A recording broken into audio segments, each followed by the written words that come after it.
Saudações, investidor! Tudo bem com você? Eu sou o Franzinho e você está no canal Aportando Conhecimento. E no vídeo de hoje a gente vai falar de um assunto extremamente importante.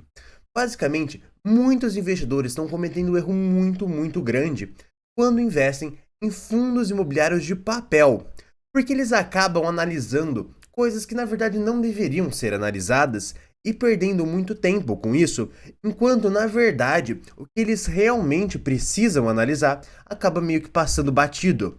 Então no vídeo de hoje a gente vai mostrar o funcionamento de um fundo imobiliário de papel e o porquê que tantos investidores estão errando de um jeito tão grosseiro quando analisam alguns requisitos desses fundos imobiliários de papel e como que é o jeito certo de você analisar esses fundos, tá bom? Mas um aviso obviamente muito importante, o vídeo de hoje é exclusivamente sobre fundos imobiliários de papel. Não vai, pelo amor de Deus, achar que é a mesma coisa para fundos de tijolo, tá bom? Então vamos aqui começar o vídeo. Mas antes de tudo, se a gente vai falar de fundos imobiliários de papel, a gente tem que entender primeiro como que mais ou menos esses fundos funcionam. Então, basicamente, o funcionamento de um fundo imobiliário de papel, a grande maioria da carteira dele vai ser de CRIs, que significa Certificado de Recebíveis Imobiliários. Seria como que se fosse um empréstimo para você viabilizar uma obra, para você emprestar para alguma empresa, por exemplo, e obviamente esse CRI vai vir com uma taxa de juros e uma correção monetária. Alguns outros fundos imobiliários de papel também podem ter uma concentração até que relevante de outros fundos imobiliários na carteira, como é o caso aqui do IRDM11, que tem quase aí 20% da carteira de outros fundos imobiliários.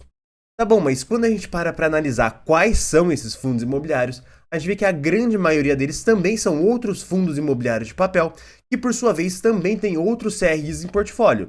Então, na verdade, se a gente for fazer uma análise um pouco mais coerente, a gente vai ver que é bem mais do que 70% do portfólio dos fundos imobiliários que tem aí os CRIs como investimento. Então, na verdade, a gente percebe que um fundo imobiliário de papel, ele é muito investido nesses ativos chamados CRIs. Obviamente ele vai ter um pouco em caixa, ele vai ter um pouco de fundos imobiliários de renda fixa, que seria basicamente caixa, só que com um carrego um pouco melhor. E basicamente, então, como eu já falei, esses CRIs, eles são como se fosse um empréstimo para uma empresa, para uma obra. Então imagina que você tem uma construtora lá, por exemplo, a Trisul, e a Trisul vai fazer um novo empreendimento, vai levantar uma nova obra.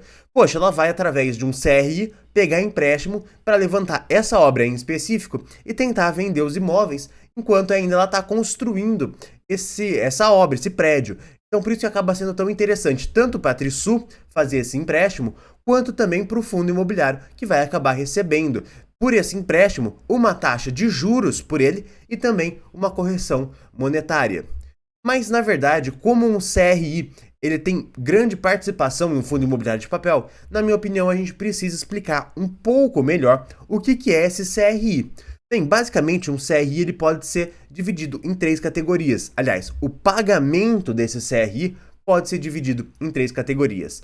Pode ser a amortização, pode ser correção monetária ou pode ser os juros.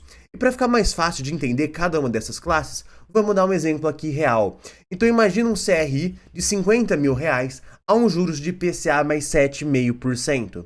Então o que acontece? Basicamente essa empresa, esse empreendimento pegou R$50 mil meio que emprestado através desse CRI e ele vai pagar esses R$50 mil de volta para o fundo imobiliário.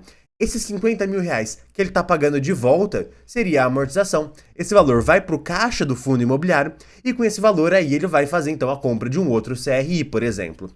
Já tanto os juros quanto a correção monetária, eles acabam sendo pagos como rendimento. Então se o IPCA ele vai ser maior em um mês, isso vai gerar uma maior correção monetária e você vai receber mais naquele mês. Por outro lado, se a gente tem uma queda do valor do IPCA, se a gente tem uma diminuição da inflação, a correção monetária é menor e naquele mês você recebe menos. Já os juros de 7,5%, ele é mais ou menos igual o ano inteiro, ele pode ser diário, ele pode ser mensal, existem várias técnicas e vários tipos de contratos que você pode ter sobre como vai ser esse pagamento dos juros, mas basicamente ele tende a ser, na maior parte do tempo, ali linear todos os meses. Então você pode ali receber todo mês uma determinada quantidade de juros e uma quantidade de correção monetária vinda desse IPCA ou vindo do IGPM que varia bastante. Então, o que vai acontecer no fim da história? O rendimento que você está recebendo de um fundo imobiliário de papel por conta dele ter vários CRIs em portfólio, ele vai ser o quanto de juros você está recebendo mais a correção monetária.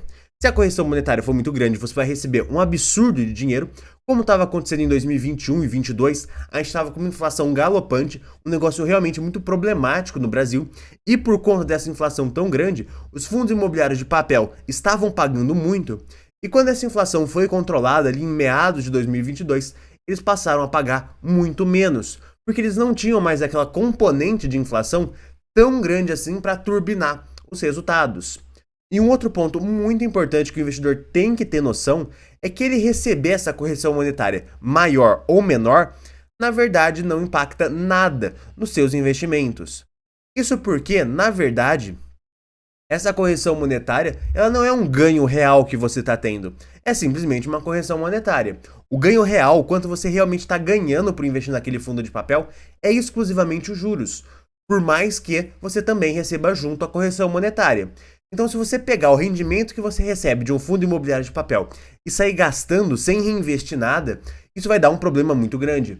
Porque daqui a alguns anos você vai perceber que você está perdendo o poder de compra. Porque você não está gastando só os juros que você está recebendo. Você está gastando junto também a correção monetária, que tem que obrigatoriamente ser reinvestida em fundos imobiliários ou em ações ou no que você quiser, para que você possa manter o poder de compra ao longo do tempo. Então, na verdade, qual que é o grande problema de um CRI? Quando a gente tem uma alta inflação, ele paga mais, quando a gente tem baixa inflação, ele paga menos, e isso nada quer dizer. Então, na verdade, o fundo imobiliário de papel não faz o menor sentido você olhar o rendimento. Se o rendimento acaba subindo ou caindo, não muda nada para o investidor. O que você tem que prestar atenção é se o fundo imobiliário ele vem tendo algum problema ou não. E isso não está ligado com o fato de ele ter um rendimento maior ou menor em um determinado mês. Porque se ele tiver uma inflação maior, se o Brasil tiver uma inflação maior, obviamente esse fundo vai pagar mais. E se tiver uma inflação menor, obviamente ele vai pagar menos. Isso não quer dizer que o fundo imobiliário tem um problema ou que não tem. Então, esse é um ponto muito importante. O rendimento mensal que você recebe de um fundo imobiliário de papel não é algo importante para você olhar. E aí você pode estar se perguntando, poxa, mas se o rendimento não é algo importante, o que eu olho então quando eu analiso um fundo de papel? Bem, e basicamente você tem que olhar duas coisas. A primeira delas, obviamente, é a inadimplência. O fundo imobiliário, ele emprestou através de um CRI dinheiro para uma obra ou para uma empresa, e você tem que prestar atenção se essa obra, se essa empresa está tendo capacidade de pagar de volta por esse empréstimo. Existe um risco muito grande de você ter a falência dessa empresa e você acabar não vendo esse dinheiro de volta e você acabar tomando o calote. Então, se todos os empreendimentos estão pagando direitinho, é algo extremamente importante de você avaliar antes de comprar um fundo imobiliário de papel e, obviamente, depois que você comprou, você fazer análises periódicas para tentar saber se ele está com um problema gigantesco de inadimplência ou não. Uma outra coisa que você tem que olhar é qual é a taxa de juros desses CRIs. Porque, na verdade, se tudo der certo, essa taxa de juros que você contratou, entre algumas aspas, né? Porque, na verdade, quem contratou foi a gestão desse fundo, essa taxa de juros é o que você vai receber. Então, essa imagem aqui tá pequena, dando um zoom nela, você vai ver aqui que no caso do IRDM, que é um fundo muito interessante, a maior parte dos CRIs desse fundo imobiliário estão atrelados ao IPCA. E quando a gente olha, a gente vê que estão atrelados a uma taxa média ponderada de 8,62%. Ou seja, é uma taxa até que interessante. Dessa taxa daqui, você tira o tanto que você paga de taxa de administração e de performance e você vai chegar o quanto que você receberia tirando a correção monetária no valor patrimonial. Então, obviamente, como ele está abaixo do valor patrimonial no momento atual que eu estou gravando esse vídeo, você até receberia mais do que esse valor. Mas isso, obviamente, é um assunto para outro vídeo. Mas, só resumindo, então, se tudo der certo, você receberia 8,62% ou algo muito próximo a isso, porque ele também tem outros indexadores nesses CRIs com outras taxas, mas você receberia algo muito próximo a isso daqui, obviamente. E desse valor você desconta aí a taxa de gestão e de administração e considerando, obviamente, que você está comprando esse fundo imobiliário no valor patrimonial. Gente, esse vídeo vai chegando ao fim, espero que você tenha gostado e se inscreva no canal para mais vídeos como este.